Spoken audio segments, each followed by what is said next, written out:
पंचदश नाम जूना अखाड़े की महामंडलेश्वर महायोगी पालट बाबा को कल दी जाएगी भू समाधि। हजारों की संख्या में विदेशी भक्त पहुंच रहे हरिद्वार। श्री पंचदश नाम जूना अखाड़े के वरिष्ठतम महामंडलेश्वर महायोगी पालट बाबा का कल मुंबई के एक अस्पताल में निधन हो गया, जिससे जूना अखाड़े सहित समस्त संत समाज व अखाड़े में शोक की लहर व्याप्त है। जूना अखाड़े के अंतर्राष्ट्रीय संरक्षक श्री महंत हरिगिरिराज महाराज के निर्देश पर जूना अखाड़े की पूरे प्रदेश में स्थित सभी शाखाओं, आश्रमों और मुख्य पीठों पर शोक सभा व शांति पाठ का आयोजन किया जा रहा है। जूना अखाड़े द्वारा 3 दिन का शोक घोषित किया गया है। इन 3 दिनों में पालट बाबा की आत्मा की शांति के लिए शांति पाठ, हवन तथा विशेष पूजा अर्चना की जाएगी। आचार्य महामंडलेश्वर अरुण गिरी आवाहन अखाड़ा भागंबरी मठ महंत बलवीर गिरी महाराज का कहना है कि कल उनको समाधि दी जाएगी। कई देशों में और विदेशी स्वामी जी के भक्त हरिद्वार पहुंच रहे हैं। जब भी कुंभ मेला होता था तो शाही स्नान हो या ना हो, पेशवाई महाराज जी के साथ हजारों विदेशी श्रद्धालु उनके साथ चलते थे, जो अपने आप में एक आकर्षण का केंद्र बना होता था। श्री महंत हरिगिरी महाराज ने उन्हें श्रद्धांजलि देते हुए कहा, पायलट बाबा एक सच्चे योगी व समाज की देश सेवा के लिए हमेशा तत्पर रहते थे। वह 1974 में विधिवत दीक्षा लेकर जूना अखाड़े में शामिल हुए और अपनी संन्यास यात्रा प्रारंभ की। सन्यासी बनने से पूर्व पायलट बाबा भारतीय वायुसेना में पायलट के रूप में कार्यरत थे और उन्होंने 1962, 1965, 1971 में युद्ध में भारतीय वायुसेना के विंग कमांडर के पद पर रहते हुए भाग लिया था। धर्म के लिए बहुत बड़ी क्षति है और हमारे गुरु भाइयों के लिए और शिष्यों के लिए भी बहुत बड़ी क्षति है। हम लोगों के बड़े मार्गदर्शक थे, हमारे बट वृक्ष थे और कहीं भी हम लोग रहते थे तो हमेशा ध्यान रहता था, बल रहता था। गुरुदेव हैं, सभी कार्यों में गुरुदेव का आशीर्वाद हमेशा मिलता था कि पूर्ण हो जाएगा संकल्पों में। तो ये इतनी बड़ी क्षति है, इसको पूर्ति करना बड़ा कठिन काम है। गुरुदेव का तो बड़ा योगदान रहा है सनातन धर्म के लिए और राष्ट्र के लिए। जब हमारे गुरुदेव सेना में थे तो राष्ट्र के लिए लड़ते थे, 3 बार उन्होंने लड़ाई लड़ा और भारत को जीत दिलाया। और जब वह संन्यास लिए और वैराग्य की अवस्था में ऊंच ऊंचाइयों पर हमारे गुरुदेव पहुँचे और हिमालय में तपस्या करते हुए कि 122 देशों में सनातन धर्म के वो प्रचार प्रसार गुरुदेव भगवान करते थे और इतने उनके अनुयायी विदेशों में थे। भारत से भी ज़्यादा अनुयायी उनका विदेशों में थे, इतना उनको लोग प्रेम करते थे, उनके आचार विचार आचरण को।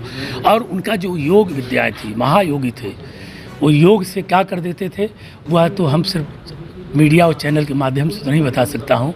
वो तो जब जहाँ चाहे वो कुछ भी कर सकते थे। वह लीला करते करते अपने जीवन का अंत कर लिए, लेकिन उनके विचार अंत नहीं हुए, शरीर अंत हुए। उनकी आत्मा जीवित है, उनके विचार जीवित है, उनके संस्कार, उनके संकल्प, संस्कृति सब जीवित है। हम लोग उसी को प्रचार प्रसार करते हुए गुरु भाई सब आगे बढ़ाएंगे।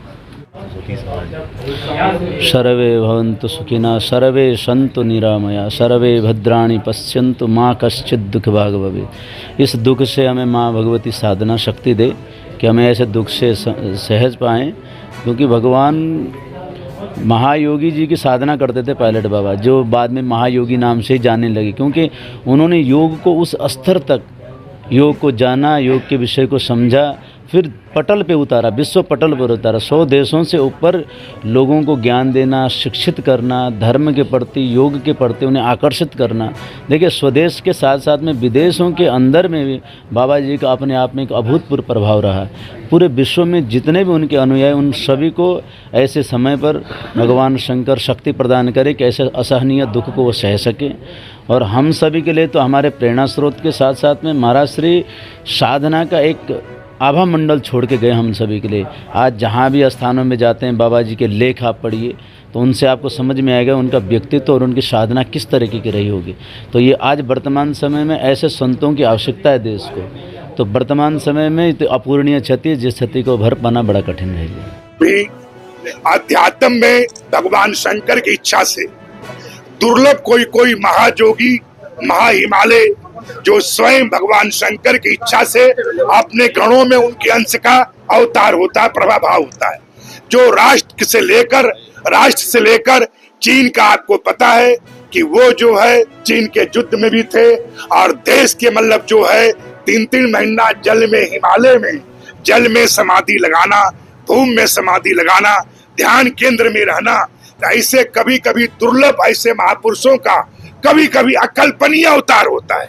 जिसकी क्षति के बारे में तो कल्पना भी नहीं कर सकते हैं। वो तो भगवान दत्तात्रेय से, महादेव से, कैलाशवासी से प्रार्थना करते हैं कि पुणे महाराज अपने चरणों में उनको स्थान देने के बाद, उनको मुक्ति देने के बाद फिर अपने अंश में उनका अवतार करें, जिसे सनातन का प्रचार प्रसार वो करें। उनकी जरूरत थी और है, रहेगी। हमारी याचना हमेशा उनके चरणों में पुष्पांजलि श्रद्धांजलि अर्पित करते हुए हम लोग उनके शिष्य वशिष्ठ और जो जूना अखाड़े के महामंडलेश्वर हमारे सन्यासिनी है या जो सन्यासी है, भक्तगण है, उनका निर्णय होगा कि कब और कहाँ समाधि लगाई जाएगी। ये निर्णय उनका व्यक्तित्व है और वो जो निर्णय लेंगे गणमान्य उनको मानने वाले और सन्यासिनी सन्यासी वही जूना अखाड़ा उसका आदर करता रहा है और उसी को फूल बरसाते हुए अपना विचार व्यक्त करेगा। जय अमर रहे सोमनाथ गिरजी महाराज, अमर रहे।